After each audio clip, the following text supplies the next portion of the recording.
네, 반갑습니다. 8월 3일 토요일 종목 진단 시간입니다. 자, 전날 증시가 많이 내려서 완전히 뭐 쑥도 맛이다 이런 느낌들 받으셨을 것 같은데, 미국 증시가 또다시 안 좋은 모습을 계속 이어가고 있죠. 자, 딱 원하는 수준, 생각했던 그 시점까지 밀려있는 모습이거든요. 그래서 이 정도면 이제 다 됐다 생각은 좀 들어요. 실질적으로 종목들 같은 경우도 낙폭을 더 크게 키우는 것이 아니라, 물론 반등도 아닙니다. 반등도 아니고 뭐 이렇게 막 눈에 띄는 그런 형태의 느낌도 아닙니다만, 일단은 어느 정도 수준에서 조금 타협을 좀 하려는 모습 보이지 않을까 생각이 좀 들긴 듭니다.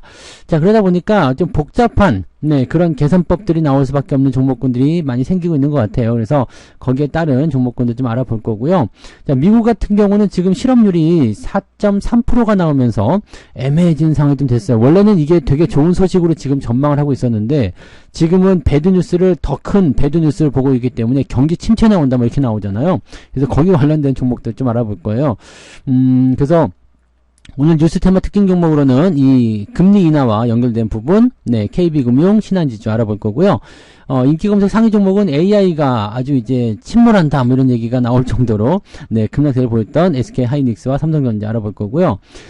지금 좀 심각해지는, 중동 지역들, 이란이 이제 뭐 수일 내로 이제 보복 조치를 취할 것이다, 이런 얘기가 나오고 있잖아요. 그래서 거기에 따른, 관련주들 좀 알아볼 건데, 흥구석유하고 흥하해운, 이렇게 알아보도록 하겠습니다.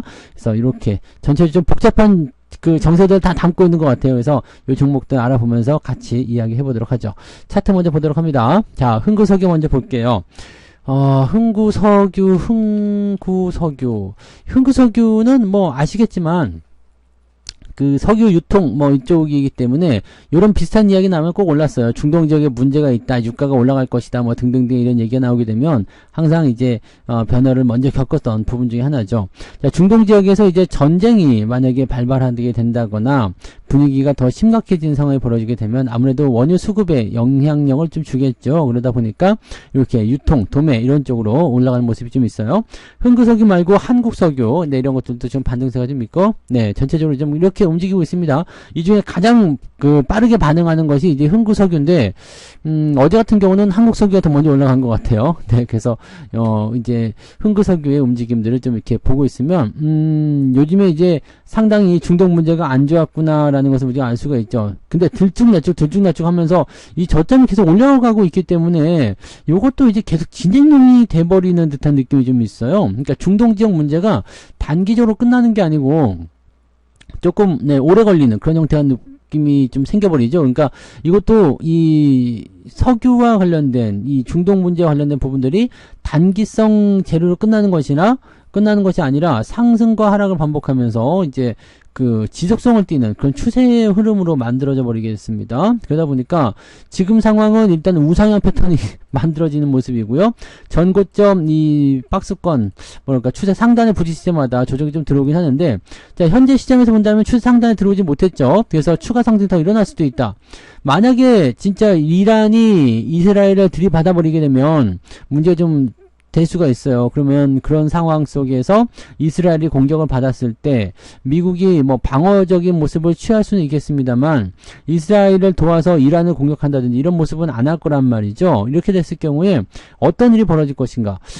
이란이 계속해서 두들기고 있을 때 이런 사방 국가들이 개입을 안 할 것인가, 할 것인가, 이 부분도 알아봐야 되겠죠. 자, 물론 지금 이스라엘 쪽에서는 계속적으로 미국이 그런 것들을 하지 마라 라고 얘기했었기 때문에 미국이 개입하지 않을 가능성이 굉장히 높겠습니다만, 만약에 미국이 개입을 하게 돼버리게 되면 문제가 좀 심각해질 수가 있죠. 그래서 그런 것들을 또 어떻게 해소할 것인지 좀 봐야 됩니다. 근데 이런 불안정한 요소들이 당분간 더 지속될 수밖에 없기 때문에 아마 관련주들이 상승이 조금 더 연결될 수도 있습니다. 그러면은 뭐 유가 상승에 대한 부분들이 나타나게 됐을 경우에 뭐 석유화학 종목군들이 움직일 수 있다라든지 또 이렇게 이 유류에 대한 어떤 도소매 이런 쪽 하는 쪽이 움직일 수 있다라든지 이렇게 되는 것 같아요. 그래서 약간 테마성 재료로 움직인다라고 보셔야 되겠죠.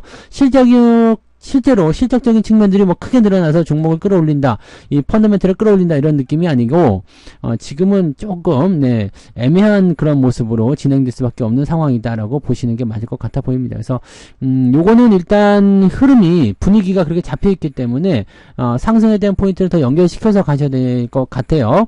조금 더 올라갈 수도 있지 않을까 보여지고요. 뭐 생각보다 빠르게 일단락이 된다면 지금 현재로서는 뭐 자국민 철수 시켜야 된다 뭐 이런 얘기도 나오고 있죠. 철수 광고 나오고 완전히 뭐 지금 불붙기 일보 직전 같아서 위기감이 고조되고 있는 상황이라서 지금 상황에서는 더 올라갈 것 같아요. 근데 만약에 이게 일단락되고 또 다시 화해 모드로 들어가게 되면 주가가 떨어질 수밖에 없겠죠. 그런 부분들의 어떤 운명을 가지고 있다 정도만 생각하시면 될 것 같아요. 요거는 그냥 홀딩하셔야 될 것 같습니다. 뭐 내려가더라도 일단 분위기상으로는 더 올라갈 수 있겠다 판단되는 부분이어서 흥구석유나 뭐 한국석유나 이런 종목군들은 일단 더 홀딩 하시는 게 맞지 않을까 보여집니다. 추가 매수 따라 들어가는 건 어렵죠. 그런 건 어렵고요. 그냥 그 정도 그냥 들고 가자 이 정도로만 생각해 주시는 게 좋을 것 같아 보입니다. 자, 흥하해운도 있죠. 흥하해운 뭐 흥하해운 뿐만 아니라 뭐 페노션 뭐 이런 부분들도 있을 테고, 근데 흥하해운 그 다음에 뭐가 있었죠? HMM 이렇게 해운주 움직임들이 조금 괜찮을 수도 있겠다는 생각이 좀 들 수밖에 없어요. 페노션 같은 HMM 같은 경우는 지금 위치가 또 딱 걸쳐져 있는 모습은 나쁘지 않아 보이거든요. 자, 이건 왜 그러냐면 중동 지역에 문제가 생기면 운임에 대한 요소가 계속적으로 커진다는 얘기죠. 그래서 중동 지역이 딱 막혔어. 그럼 이렇게 빨리 들어갈 수도 있는 거를 빙빙 돌아서 들어갈 수밖에 없다. 운임이 늘어난다. 이렇게 되는 거잖아요. 그래서 해운주 쪽 움직임들이 조금 올라온 모습이 좀 있었어요. 그래서 요것이 이제 연관되어 있는 모습이다라고 보시면 되는데, 자, 이거 관련한 부분들은 조금 진정세를 보이고 있었죠. 단기간에 좀 올라가는 모습이 좀 있었다가 점점 이제 사태가 좀 진정되면서 괜찮아지고 있었는데 요게 다시 불거져 나오는 겁니다. 그래서 요것도 아까 전에 말씀드렸던 그런 석유 관련한 종목들하고 같이 맥을 보시면 될 것 같습니다. 왜냐면 이쪽 부분들이 해소가 되면 같이 망하고 같이 흥하는 그런 형태의 그런 동반자 같은 느낌? 이렇게 보셔야 됩니다. 그래서 둘 다 흥시잖아요. 흥분의 가족인가? 흥구석유, 흥하해운, 흥해라, 뭐 그런 쪽이 의미겠죠. 근데 지금은 이제 중동 지역의 불안감이 좀 커져 있는 상황이기 때문에 이쪽 해운주라든지 그 다음에 석유 관련주도 다 같이 올라갈 수 있습니다. 지금 흥하해운 같은 경우도 매물대에 부딪혀서 조금 들어오려는 모습 보여주고 있는데 올라가는 것이 좀 버겁다라고 하더라도 내려가는 쪽으로 곤두박질 치지는 않을 것 같아요. 중동 지역 문제 해결되기 전까지는 하락 전란 되기는 좀 어려 보이고, 또 해운주 같은 경우는 지금의 이렇게 단기적 반등 포인트가 단기적 재료에 의존하는 모습이긴 합니다만 요거는 이제 경기가 좋아지게 됐을 때 좋은 흐름을 볼 수가 있잖아요. 근데 지금 경기 침체 이야기 나오고 있는 상태이기 때문에 과연 괜찮을까요? 라는 생각도 조금 해볼 수는 있겠죠. 경기 침체가 근데 제 생각에는 그게 영향을 줄 만한 그런 어떤 타격점은 없을 것 같아 보이긴 하는데요. 경기 침체 이야기, 그 다음에 금리 인하 이야기, 무역 분쟁에 대한 이야기 이렇게 나오게 되면 해운주들도 좀 찬바람이 나올 수밖에 없죠. 석유 관련주야 뭐 중동 지역에 묶여서 생각해 볼 수 있다 치더라도 해운주는 여러 가지로 좀 생각해 볼 변수가 많습니다. 그래서 그런 내용들. 근데 지금 당장 뭐 걱정하실 만한 내용은 아닐 것 같고, 지금 당장은 단기적 이슈에 맞춰서 움직이는 모습이니까 거기에만 집중해서 보시는 게 맞을 것 같아 보입니다. 지금 흥하해운은 추가적으로 떨어지더라도 낙폭이 클 것 같지는 않습니다. 그래서 제 입장에서는 일단 홀딩 전략 그냥 그대로 보시는 게 맞고요. 매수 접근은 2,500원 정도 아니야. 근데 2,500원까지 내리면은 또 애매하거든요. 이게 추세가 지금 하단 전환이 된 건데 2,500원이 지지선 역할을 하긴 합니다. 그래서 2,500원까지 내린다고 사는 것이 아니라 지지선이 확보되는지 이 이상에서 2,500원대 이상에서 지지선이 확보되는 것이 확인이 된다라면 그 시점에서는 뭐 매수를 조금 생각해 보시는 것은 괜찮지 않을까, 이 정도까지만 우리가 생각해 볼 수 있을 것 같습니다. 그 정도 보시면 되겠어요. 자, 그 다음에 은행주로 넘어가 볼게요. KB금융. 뭐 밸류업 관련한 이야기 때문에 계속 잘 오르고 막 그런 모습 좀 있었죠. 자, 근데 주의를 좀 해야 되는 것이 뭐냐면 은행주는 금리 인하의 영향을 받아요. 그리고 지금 보면은 이제 빅컷이라는 얘기가 나올 정도잖아요.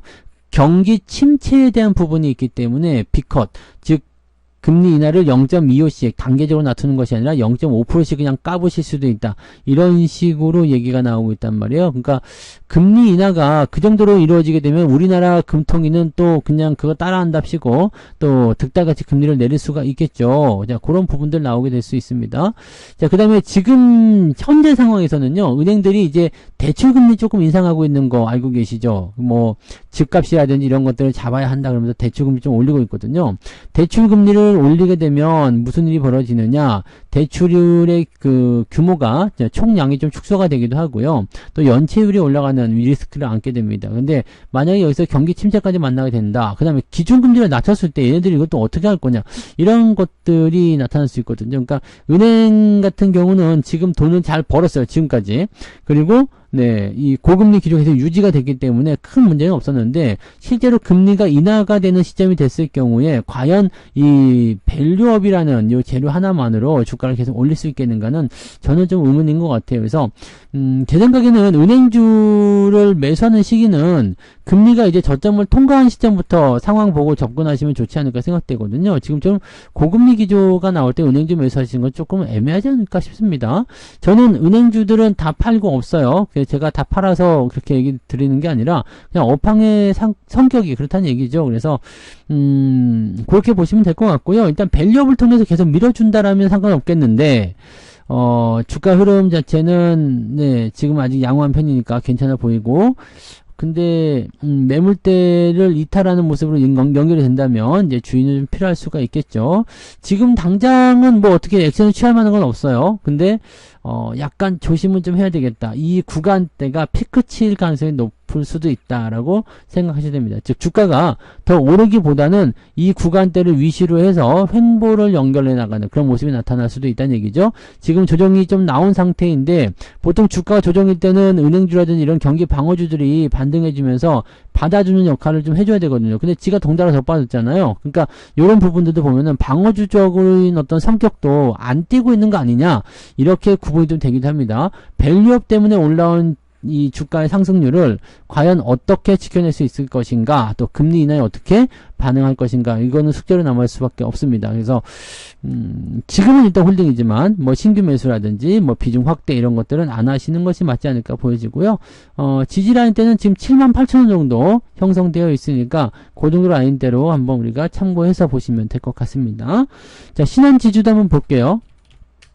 이거 귓방망이 맞는다고 말씀드렸죠. 네, 지난번에 올라올 때 귓방망이 맞습니다. 갖고 있으면 좀 파세요라고 말씀드렸는데 그만큼 또 들어온 것 같아요. 지금 보면은 이 KB금융보다 신한지주가 더 가파르게 상승했죠. 그리고 리스크도 더 큽니다. 이격도가 더 크게 벌어졌죠. KB금융 같은 경우는 이격도까지가 벌어진 모습은 아닌데 지금은 이 이평선 간의 이격도도 이게 훨씬 더 크고요. 그 다음에 변동에 대한 부분들도 크게 나타날 수 있는 가능성이 있지 않을까 생각해 봅니다.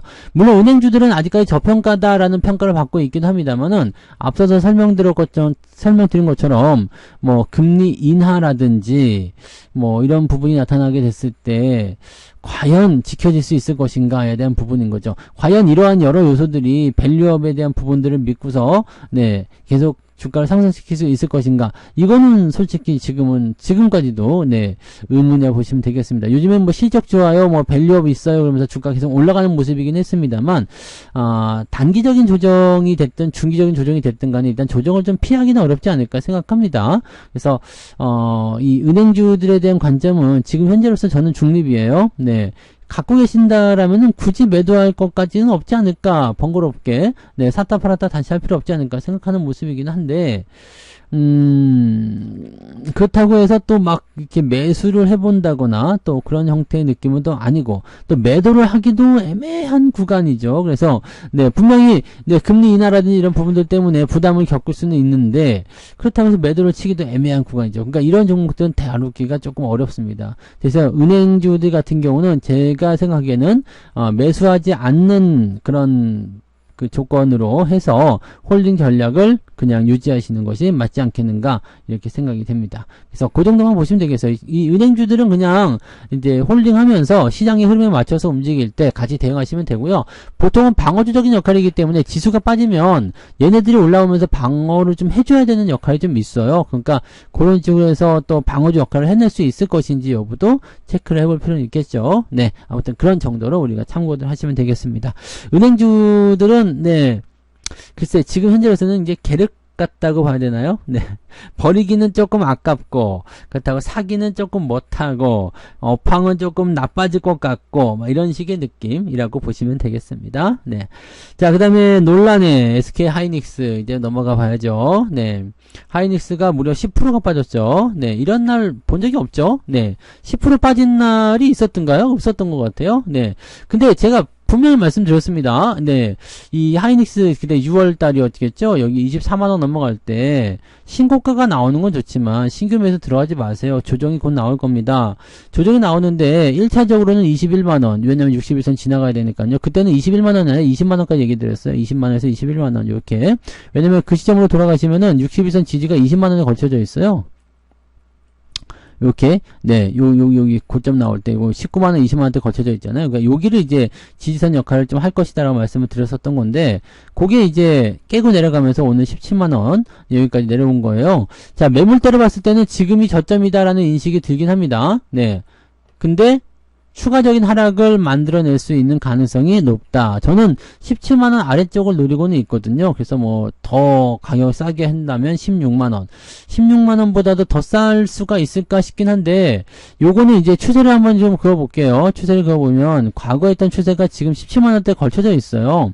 그러니까 사실 지금은 하이닉스 입장에서도 많이 내렸다고 볼 수밖에 없어요. 나 지금 많이 내렸어. 건드리지 마. 더 이상은 건드리지 말자. 뭐 이런 식의 느낌일 수도 있거든요. 이게 고점 대비 보시면은 이제 내려온 포인트가 요걸 계산을 잘 해주는 게 있더라고요. 네, 그래서 이거 보시면 30% 밀린 거예요. 고점 대비 30%요.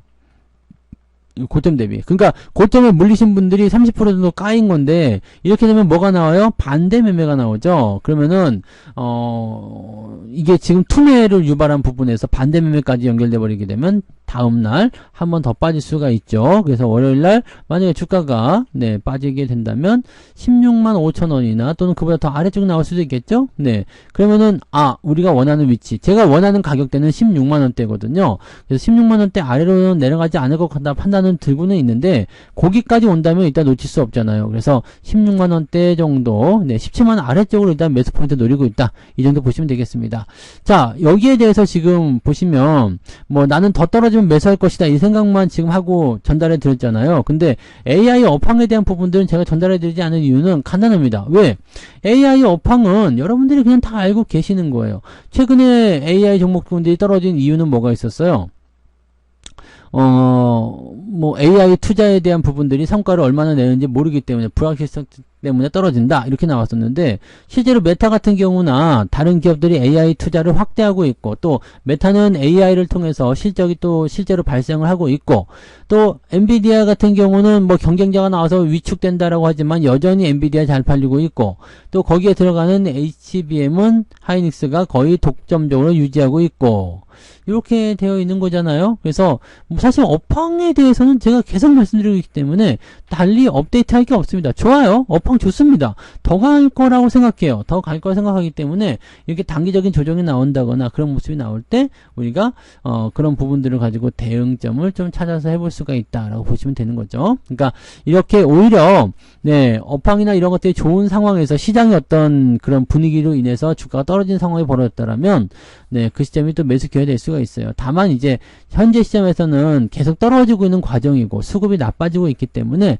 이 상태에서 이제 지지점 나오는 구간이 17만원, 지금 현재가 근처인지 16만원 또는 15만원 정도에 형성되는 그런 뭐 가격대 근처가 이제 바닥점이 될 것인지는 조금 두고 봐야 되겠죠. 그래서 하이닉스는 저는 네, 아직은 매도 의견은 없습니다. 네, 뭐 객관적으로 보든 주관적으로 보든 매도 의견은 없고, 위에서 팔았다가 다시 밑에 사면 되지 않겠습니까? 그게 쉬웠으면 다 했죠. 네, 그게 어려우니까 안 하고 있는 겁니다. 그리고 굳이 상승하는 종목들을 중간에 팔아먹고자 이렇게 대응하실 필요는 없을 것 같아 보여요. 있어요. 그래서 제 생각에는 네 그냥 네 우리가 생각하고 있었던 그 전략 그대로 그냥 가시면 될 것 같아요. 떨어지면 더 산다. 네 대신에 매수 포인트들은 이제 철저하게 좀 검증하시고 진행하시면 좋겠고요.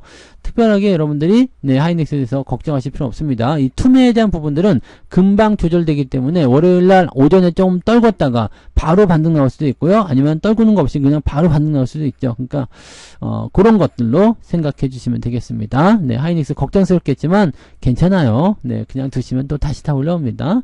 올라올 때 또 빠르게 올라가는 거 아시죠? 매수할 수 없게 그냥 아주 재수없게 올라갑니다. 네.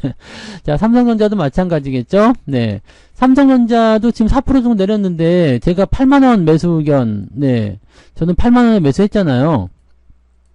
8만원 그 매수 의견 지지선 말씀드렸죠. 그래서 이게 2번 정도 떨어졌다. 만약 삼성전자에도 그런 부분이 있다라면은 그 뭐랄까 그 반대 매매나 이런 부분이 나타날 수 있는 그런 부분이 있다라면 주가가 더 많이 빠졌어야 되는데 지금 반대 매매가 나올 만한 상황이 아니죠. 마이너스 10% 가지고 누가 반대 매매합니까? 근데 여러분들 같은 경우는 88,000원대 신용을 써가지고 레버리지를 써가지고 매수를 잔뜩 해버린다. 이렇게 되면 문제가 될 수가 있어요. 그러니까 삼성전자도 마찬가지예요. 고점에서만 매수하지 않으면은 사실 이 종목으로 뭐 손해를 보고 있다 이렇게 얘기하실 분은 없거든요. 왜냐면 지금 제일 높은 매수 가격대가 8만원 아닙니까? 네, 8만원, 81,000원 요 정도 되는 것 같은데 제일 높은 가격이 그렇습니다. 그래서 지금 가격대가 뭐 7만원대 밑으로 조금 내려갔으니까 손실 아니냐 이렇게 하실 수도 있지만 주식 투자하면서 8만원에 산 주식이 79,600원으로 떨어졌다고 그냥 주식 때려치겠다고 이렇게 난장판 피신 분들은 안 계시죠? 네, 그러면 안 됩니다. 네, 그러면 주식하면 안 되죠, 진짜로. 네, 그런 거예요. 그러니까 이런 변동은 언제든지 나타날 수 있는 거고 오히려 삼성전자는 실적 발표라든지 이런 것들을 통해서 더 단단해졌고 추세가 굉장히 견고해지는 효과도 있었다. 이렇게 판단하시면 되겠습니다. 걱정하실 필요가 없어요. 오히려 이 종목은 지지선을 안 주고 그냥 도망갈까 더 걱정스러운 종목입니다. 그래서 이거는 뭐 지금 당장 또 매수하기가 껄끄럽다면 반등 나오는 거 확인하고 진행하셔도 아무 문제는 없을 것 같아 보입니다. 그래서 그 정도로 우리가 잘 체크해 보시면 좋겠습니다. 자, 그래서 오케이. 요 정도 보면 되겠는데요. 뭐, 걱정하실 거 별로 없어 보이죠? 흥구석유, 흥하해운만 지금 현재 중동 상황에 맞춰서 흔들리는 모습이 좀 있을 것이다 보여지고요. KB금융과 신한지주는 말씀드렸던 대로, 네, 금리가 내려가는 형태로 진행이 되게 되면 대체적으로, 부담감이, 네, 조금 생길 거라 생각합니다. 은행주들은 아무래도 금리에 민감하잖아요. 그래서 은행, 보험 이런 쪽을 좀 찬찬히 잘 살펴보시기 바라고요. 자, 그 다음에 인기검색 상위 종목 SK하이닉스와 삼성전자 같은 경우는 걱정할 거 없다. 네, 반도체 걱정은 사실 네, 할 필요가 없는 거죠. 왜냐면 업황 계속 좋아지고 있고 실적 계속 좋아지고 있는데 누가 누굴 걱정합니까? 그죠? 내 계좌나 걱정하자 이렇게 말씀드릴 수 있는 겁니다. 그래서 이렇게 6종목 말씀드렸으니까 잘 참고하셔서 여러분들 대응에 좀 도움이 많이 됐으면 좋겠습니다. 자, 오늘 여기까지 하고요. 저는 내일 또 다른 종목으로 돌아오도록 하겠습니다. 고맙습니다. 본 방송에서 제공되는 모든 정보는 투자 판단의 참고 자료이며 투자의 최종 책임은 본 방송을 이용하는 본인에게 있습니다.